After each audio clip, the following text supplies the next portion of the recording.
Uns perdidos, outros também perdidos. Os turistas penetram nas casas alheias, passeiam por becos e ruelas. Encontram mais riqueza nas vidas do que nos objetos. A variedade de brinquedos desperta o desejo nas crianças. Os meninos se divertem como pequenos Ayrton Sennas neste mundo onírico e inacessível. A senhora sonha com uma joia rara. A moça com calça justa. O rapaz veste um elegante hobby de chambre. Outro protesta contra o preço dos produtos. Ô, maluco, tu trabalha na loja. Quanto tempo você trabalha para comprar uma calça dessa? São solidários. Dividem entre si o pão com mortadela, enquanto dividem a mesa com os outros frequentadores.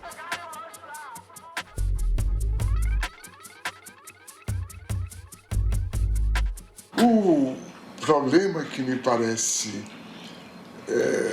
importante com a globalização é, digamos, a segmentação da formulação dos códigos éticos.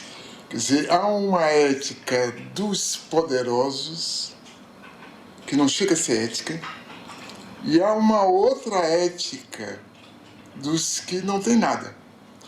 Como também há uma ética dos que desesperados tomam o caminho do que a gente chama de violência, né? Eu creio que essa outra ética, não dos desesperados que praticam a violência gratuita, mas dos que querem grandes mudanças, é cada vez mais compreendida nas camadas mais baixas da sociedade. Mas ela tem contra ela toda uma formulação dessa ética dos poderosos e do direito escrito e da concepção dos juízes e da justiça quanto o que é a convivência social. Não importa. O que importa é que a mudança tem uma base histórica muito forte e ela está ganhando as suas formas de ação, que são inovadoras, são formas de ação surpresivas, formas de ação eficazes, e alguns de nós decidimos apoiá-los, apesar da nossa herança dessa ética que envelhece por incapaz de atender o interesse da maioria. Há essa busca também de melhoria de condição de vida, dos sem-teto, dos sem-trabalho. Eu acho que isso é a maior coisa que você tem para ter para deixar para os seus filhos, é uma moradia, porque o resto, você lutando, você consegue. Mas você tem um lugar para você voltar, repousar do seu trabalho, é um teto. E se você não tem nada. Você não tem endereço, você não é ninguém. Vergonha! É pai de família! Chega em casa e seu filho não tem comida porque ele pagou o aluguel! Isso é vergonha!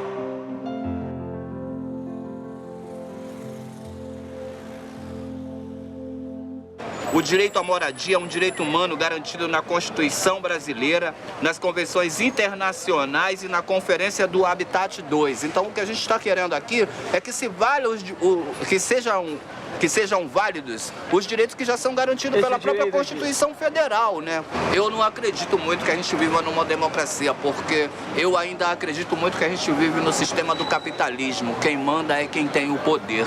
Quem não tem nada, não tem nada. É tipo um ditado que existe aí, que você vale aquilo que você tem no bolso. Se você vale aquilo que você tem no bolso, no momento eu não valho porra nenhuma porque eu não tenho nenhum centavo.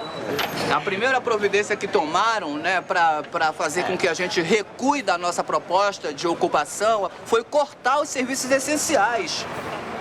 Todo cidadão pobre também tem direito ao centro da cidade. E é uma exclusão muito social e discriminação muito grande com as pessoas menos favorecidas, para que se constrói casa bem distante dos centros da cidade e as pessoas são recicladas como lixo para bem longe dos centros e não conseguem nem trabalho, porque a passagem é muito cara, as pessoas não têm como se deslocar do trabalho.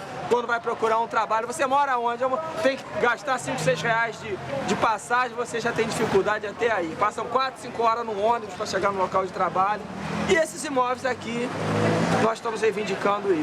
O caso dos sem terra, tratados como um fato policial, não impede um grande número crescente de intelectuais independentes de apoiá-los.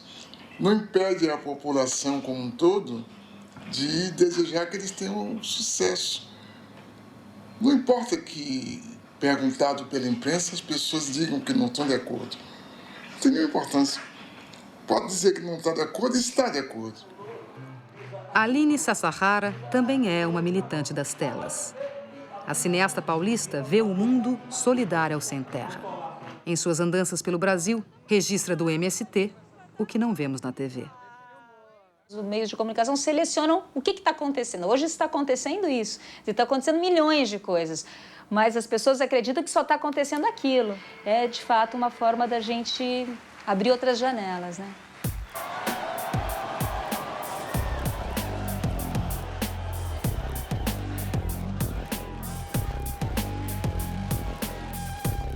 A Escola Nacional Florestan Fernandes, construída pelos próprios trabalhadores do MST, é a primeira universidade popular do Brasil, feita para capacitar os camponeses e seus filhos e prepará-los para um modelo de desenvolvimento solidário.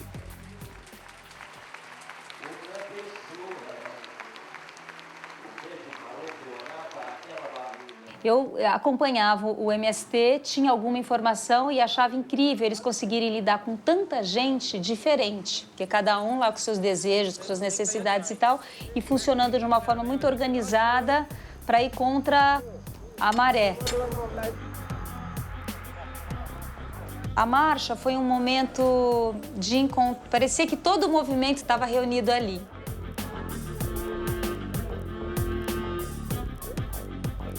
Ela é um símbolo muito bem acabado da organização e da solidariedade dentro do movimento. Então, você imagina, todos os dias você reunir pessoas, assim, de várias idades e de vários lugares naquele horário cedinho para marchar e, enfim, foi uma experiência riquíssima. Eu creio que está se passando alguma coisa de muito profundo, uma espécie de vulcão que está aí crepitando, e que a gente não tem as antenas para perceber. A gente é chamado a pensar na violência, como ela é definida tradicionalmente. Mas a gente não entende, não compreende, não domina o mecanismo intelectual dessas formas novas de solidariedade e de reivindicação. Porque o Brasil jamais teve cidadãos. Nós, a classe média, não queremos direitos, nós queremos privilégios. E os pobres não têm direito. Não há, pois, cidadania neste país. Nunca houve.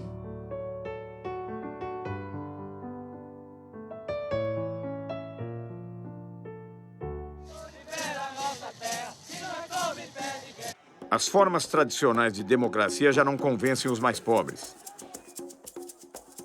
Para muitos, a ação direta nas ruas é o meio de se fazer ouvir.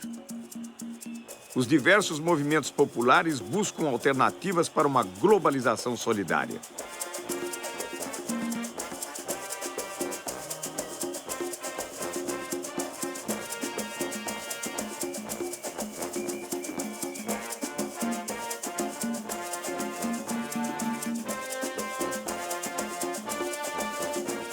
Não sei se é bom ou ruim que haja um déficit de organização, porque toda forma de organização é também uma forma de constrangimento na produção de comportamentos completamente livres. Talvez, nesse primeiro momento, não seja ruim essa desorganização se ela for acompanhada da parte dos intelectuais, da produção, da compreensão das condições nas quais estamos vivendo. Mas creio que haveria que buscar formas que eu penso que só a partir do Estado é possível fazer. Não, a partir do Estado? Só a partir do Estado. Não vão ser ONGs, nem instituições do terceiro setor. O senhor várias vezes se referiu ao Estado, inclusive em relação ao intelectual. O senhor não abre mão do Estado? Eu creio que o Estado é indispensável porque as entidades chamadas terceiro setor, primeiro, elas não são abarcativas, elas não podem cuidar do conjunto das pessoas que precisam de cuidados. Segundo, elas acabam obrigadas a cuidar melhor de certos setores e não de outros setores. Enquanto que o Estado, através do exercício da política, a tendência dele é cuidar de todas as pessoas. Quer dizer, essa produção democrática, realmente democrática, que as ONGs ou o terceiro setor não podem, pela sua própria definição, cuidar, porque tem as limitações de sua origem, do seu financiamento, dos seus objetivos. Então o Estado se torna algo cada vez mais indispensável, porque as fontes criadoras de diferença, de desigualdade, são muito mais fortes do que no passado. Então, para desmanchar essas diferenças, para reduzir essas desigualdades, é necessário um Estado que intervenha, um Estado socializante, por conseguinte. Tudo se discute neste mundo, menos uma única coisa que não se discute. Não se discute a democracia. A democracia está aí como se fosse uma espécie de santa de altar, de quem já não se esperam milagres, mas que está aí como uma referência, a democracia. E não se repara que a democracia em que vivemos é uma democracia sequestrada, condicionada, amputada, porque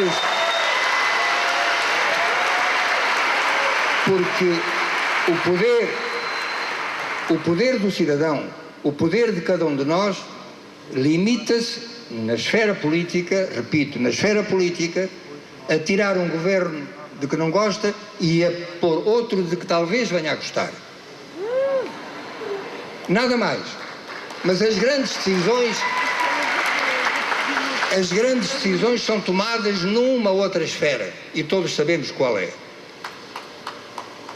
As grandes organizações financeiras internacionais, os FMIs, as Organizações Mundiais de Comércio, os bancos mundiais, a OCDE, tudo isso, nenhum desses organismos é democrático. E, portanto, como é que podemos continuar a falar de democracia se aqueles que efetivamente governam o mundo não são eleitos democraticamente pelo povo? Quem é que escolhe os representantes dos países nessas organizações? Os respectivos povos? Não. De onde está então a democracia? Acho que a questão é essa, que a gente esvaziou a palavra democracia de conteúdo. Quer dizer, a gente continua falando na democracia sem saber muito bem do que está falando. Quer dizer, que nós utilizamos uma série de conceitos que vêm de um outro tempo e que se tornaram vazios porque o tempo mudou, o que é conveniente, né? E o que ficou foi o eleitoral. O resto, a representatividade, não é? a responsabilidade, tudo isso perdeu força. A coerência com ideias, a transparência só é possível se os partidos têm claramente ideias, porque senão de que a gente está falando, né? Se a gente não souber o que é que os partidos querem fazer de nós, né?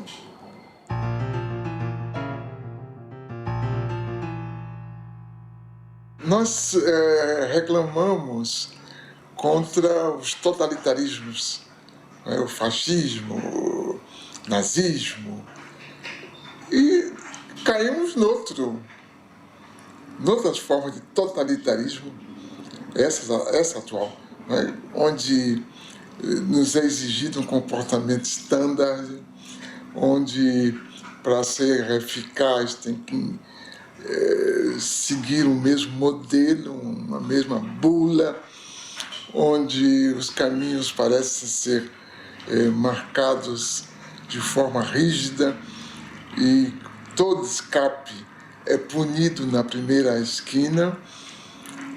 Então, acho que nunca houve um mundo que espalhasse que a liberdade é a forma suprema de vida e, ao mesmo tempo, suprimisse a verdadeira liberdade, porque essa carência de liberdade que compromete, inclusive, o exercício da cidadania, eu creio que é uma marca de nosso tempo que mais cedo ou mais tarde vai se mostrar insuportável, como os totalitarismos tiveram seus dias também contados, né?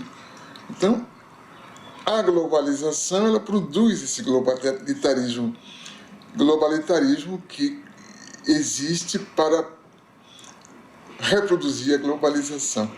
Eu acho que é esse ciclo vicioso que a gente vai ter que quebrar através, digamos, da produção de formas democráticas que sejam realmente democráticas.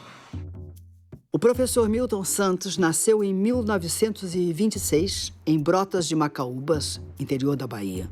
Neto de escravos, filho de professores, foi alfabetizado em casa pelos pais. Formado em Direito, em Salvador trabalhou como jornalista. Foi para a França, de onde voltou em 1958, doutor em Geografia. O golpe militar de 64 obrigou-o a sair do Brasil. Morou na França, Tanzânia, Venezuela, Estados Unidos, Canadá. Escreveu 40 livros. Recebeu o título de doutor honoris causa por 20 universidades e o prêmio Vautrin-Lud, o mais importante no mundo em geografia. Pensou a economia espacial, a urbanização latino-americana e vislumbrou uma utopia para o século XXI na condição de geógrafo no terceiro mundo. Eu creio que as condições da história atual permitem ver que outra realidade é possível. Essa outra realidade é boa para a maior parte da sociedade. Nesse sentido, a gente é otimista. A gente é pessimista quanto ao que está aí, mas otimista quanto ao que pode chegar. Virar uma globalização solidária? Sim. Acho que a humanidade está destinada Que bom. Porque, na verdade, nunca houve humanidade, agora que está vendo, né? É verdade. Acho que essa que é a coisa. Então, nós estamos fazendo os ensaios do que será a humanidade. Nunca houve.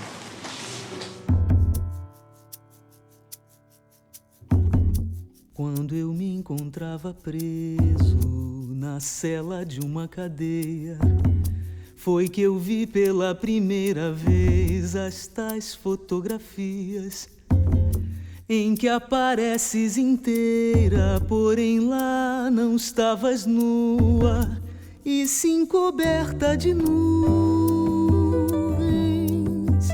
Terra, terra, por mais distante, o errante navegante, quem jamais te esqueceria. Ninguém supõe a morena dentro da estrela azulada, na vertigem do cinema. Mando um abraço pra ti, pequenina, como se eu fosse o saudoso poeta e fosses a Paraíba. Terra,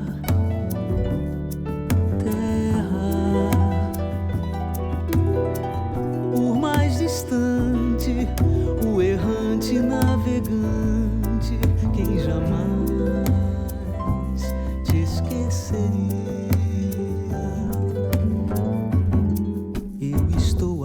apaixonado por uma menina terra, signo do elemento terra, do mar se diz terra vista. Terra para o pé firmeza, terra para a mão carícia. Outros astros lhe são guia. Terra, terra. Por mais distante, o errante navegante, quem jamais te esqueceria.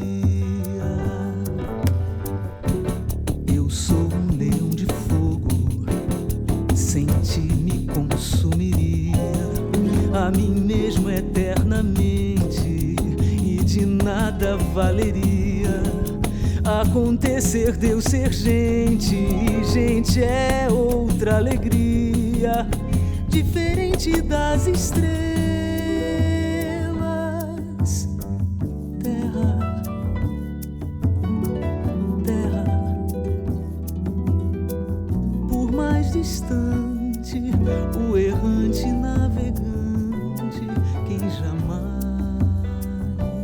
te esqueceria.